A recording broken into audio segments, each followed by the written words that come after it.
Elon, thanks so much for doing this for FERNTV. I totally appreciate it. So I guess my first question: how did you find Nathan, of course, and like, what did you learn? I mean, how did you learn of Nathan, and then like, what inspired you to make a film about him? Yeah. Sure. I came across an article about him around 2014, 2015. At the time, I'm an editor by trade, and at the time I had an itch to direct something of my own, and I was looking for a subject matter for a short documentary. Yeah. I did not expect this to be a 8-year long journey, but I was struck by his artwork and this kind of dissonance between a very heavy subject matter done in colorful Crayola colors, and I was like, this should be a movie. Yeah. And I cold called him. At first he was a little paranoid, but Yeah. I developed trust with him and ended up filming him for the last 4 years of his life. Nice. And now we're here at the end of that journey. So what did you say to yourself when you were taking on this project? And of course, like, you probably said to yourself, this is going to be very challenging. He seems like a challenging man, of course, on a challenging or controversial subject. So how did you sustain that confidence that you're going to go through with this? Yeah. I mean, I think just the basic premise of it,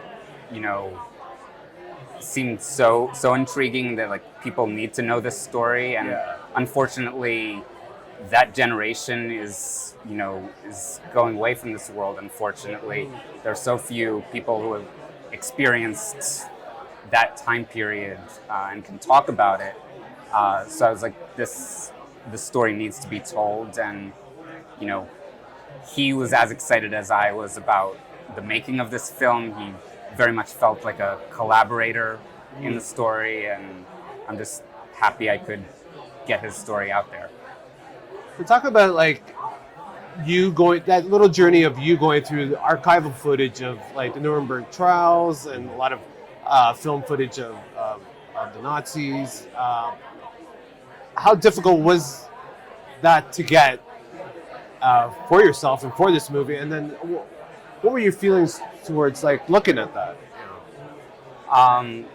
Well, unfortunately, I have a lot of experience seeing that kind of footage. Growing up in Israel, it's very much, part of the education curriculum in schools. In 11th grade, they take most high school students to Poland to see the camps, and so unfortunately, we've seen a lot of that footage. I was excited to be able to tell that story in a kind of unique and fresh way, Yeah. while still incorporating some of that material in it. I mean, there was a lot of time and research finding the right footage to juxtapose with Nathan's artwork. Yeah. But luckily, a lot of the archives, they want the material to be out there, so licensing it like wasn't as big an issue as one would think. Yeah.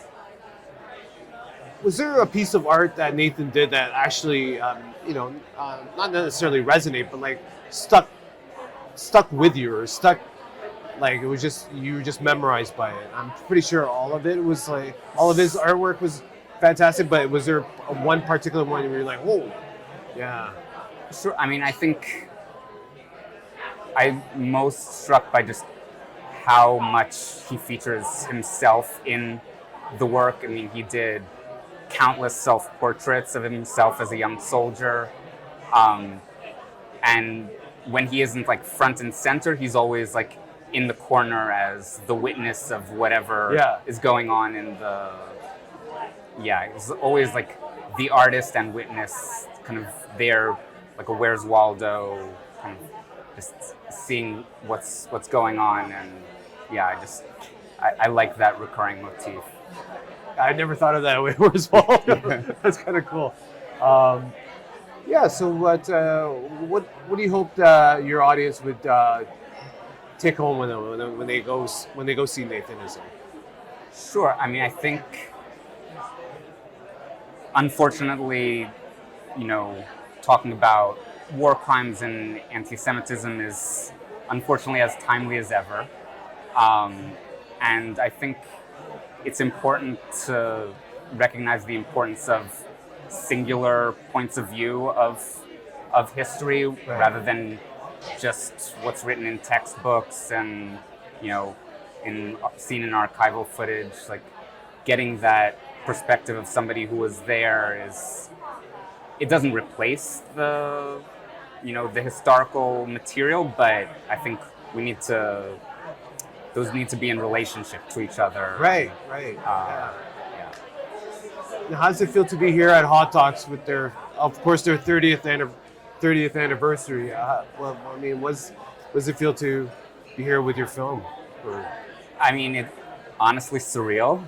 It's kind of crazy to be here at the end of this 8-year-long journey. I'm, sad that Nathan didn't get to see it, but I'm sure he would be so excited to hear how resonant his story is to people, and people are excited. Yesterday at the screening, people were like, "We need to bring this film to our synagogue," and we just want this to be the beginning of a snowball, and just get the film out there. Absolutely.